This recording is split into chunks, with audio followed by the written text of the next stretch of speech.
Hey everyone, this is Kirk here again at OptionAlpha.com, and welcome back to the video recap that we do here each and every day after the market closes, where we go over all of our opening and closing trades. Well, today we only had 2 opening orders. We actually had about 8 working orders, trying to get into everything from Yahoo and IBM and Home Depot and some more silver and Starbucks, etc. But just didn't get anything to fill at the prices that we wanted. And unfortunately, we just gotta have to let those orders just continue to work until tomorrow. And hopefully we get some good movement in the market and some good pricing. Now today we actually entered 2 new orders. Both of these orders, while they are very different in nature, are both positive delta trades, meaning that we want the market to move higher in order for these orders to, or these trades to make a profit. And what we're trying to do here is that we've actually made a decent amount of money in the recent sell-off that we've had for March or for May expiration. So we've had a lot of profitable trades for May already with the recent sell-off. And now as we're starting to get rid of some of those trades that we had, we're starting to become a little bit more tilted towards the bear side, which is okay, but we want to kind of even that out. So at this point, we're going to start adding a lot more positive delta trades and trying to get a little bit more bullish on the market. I do think that there are a lot of things out there like Netflix and Chipotle and Google, etc., that we'll look at tonight that have just taken a real beating. And whether you think that they're done or not, these things always come back and at least bounce back at some point, and we want to be part of that. And so that's what we're trying to do, is kind of position ourselves accordingly to make sure that we're part of that move up should the market continue to rebound from here.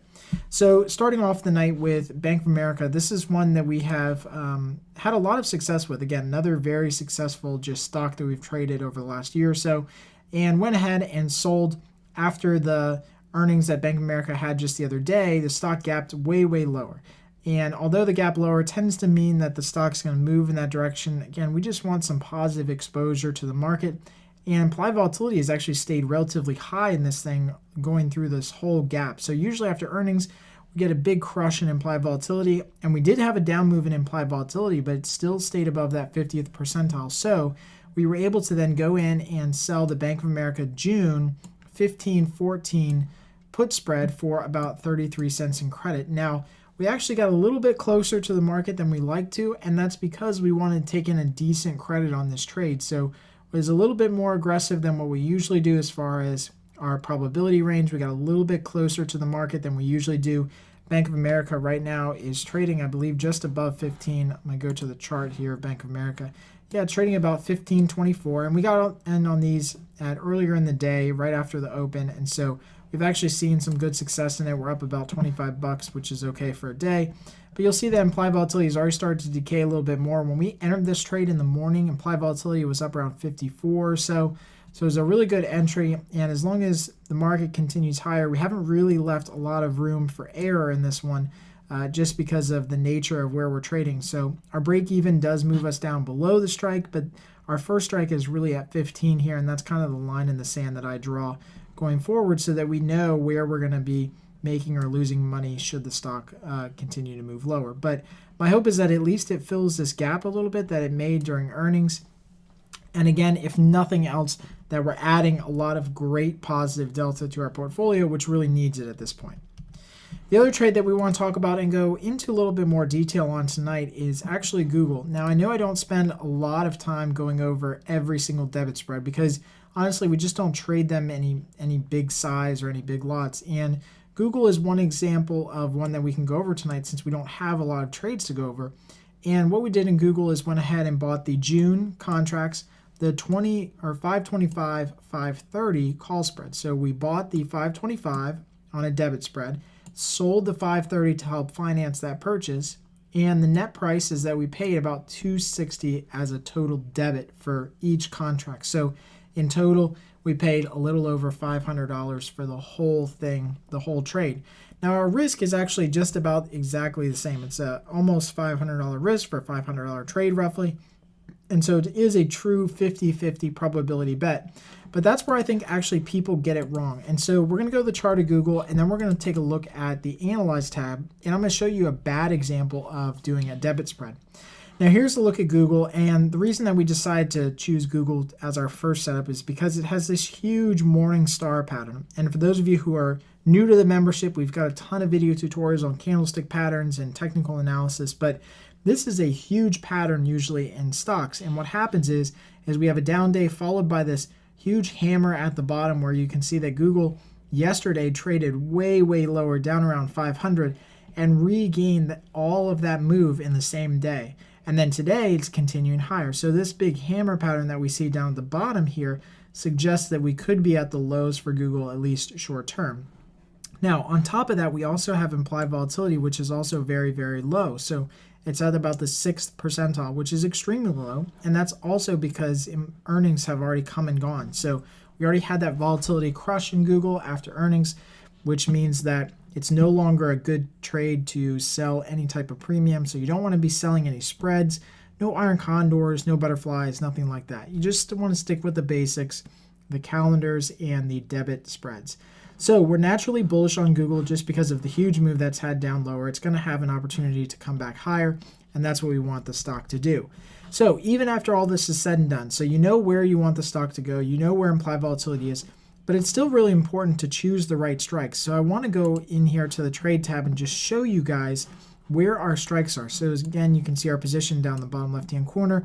We're down about $10 on the day, so not much of a movement at all basically in the security. But our strike selection is straddling where the market is. Now, when I do coaching with some of our premium members, I really talk about how important it is that with these 50-50 bets that you keep the break-even price of your trade as close to the market price as possible. So that may mean sometimes you pay a little bit over market price or mid price for the spread. So in this case, mid price for this spread, since it's a $5 wide spread, is about $2.50. So we paid about 10 cents over. But what that allowed us to do was get a break-even price to $527.60. So that is very close to where Google is trading right now at $527.70. That means that we are truly trading a 50-50 probability bet here. If our break-even price is within 10 cents of the market, you can pretty much rest assured that there's a 50% chance the market goes up and a 50% chance the market goes down. Now, where do people get it wrong? Well, they think that a lower price of the actual underlying spread means that they actually have a better return on their money. So if I bought this spread for, let's say, 150 or 160 or something like that. In this example, I want to go over to the Analyze tab, and we just used a sample spread, just moving out our strikes, just a couple strikes. So you can see we're in the 525 and the 530. But what if we said, you know what, Kirk, I really want to, I really am positive, bullish on Google. I think it's going to go much higher. And this is what people do all the time. And they say, I'm going to buy the 535, 540 spread because it's cheaper. So it's 205. So that means that we're actually making about $300 for every $200 we risk.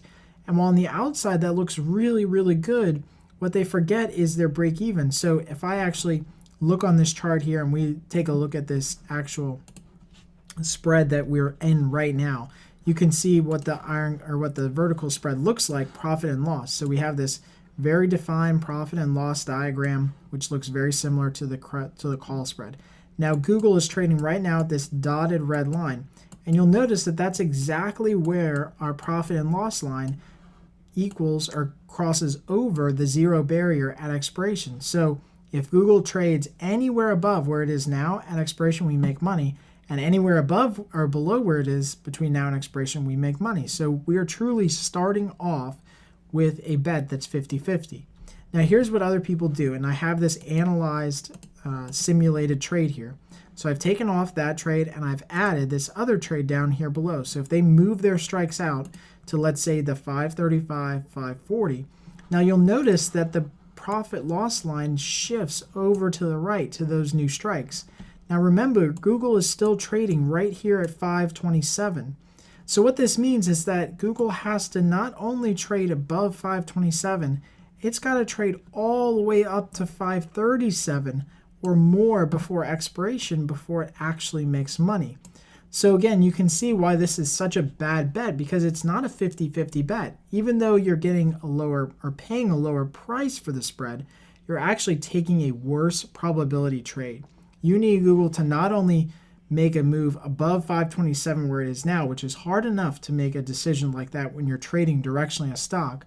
But you need Google to make a move even higher than that, 537 and 537 or so between now and expiration. So you can see where people get caught in this mindset of paying lower price for the spread, but that doesn't necessarily mean that you're getting any additional value for that spread. It's going to be really, really hard for Google to trade all the way up to 537 between now and expiration and for you to make some money. You're already starting with yourself 1 foot out the door, basically. You're already starting with a losing position. If everything expired at expiration here today, you'd lose all of your money. So the clock is really against you, and it's working against you, and you're getting a lot of time decay in this type of position, and it's just really not a healthy position to make. You make this trade over and over and over again, and I guarantee you'll lose money, and that's what people do all the time. So I hope this was really helpful just to take a look at another type of debit spread. I know I get a lot of emails about these debit spreads. They're actually very easy to trade once you understand where to place your strikes and to trade them small in your portfolio, because again, they are 50-50 bets. It's just trying to keep active. We use these things to add or subtract delta from our portfolio. So to get bearish or to get bullish, to kind of counterweight some of the other positions that we have. And that's all we basically use them for. So we're not looking to make $1 million off of debit spreads. What our bread and butter is in selling premium, selling those credit spreads, those iron condors, those butterflies, those strangles, those straddles. That's where we make the bulk of our money. These things right here just keep us active and also help put our portfolio in the right direction or help neutralize any big directional balances that we have in the portfolio. So again, hopefully you guys really enjoy this video. As always, ask any comments you want down here below the video. I'll get back to all of those tonight or tomorrow before the open, and happy trading.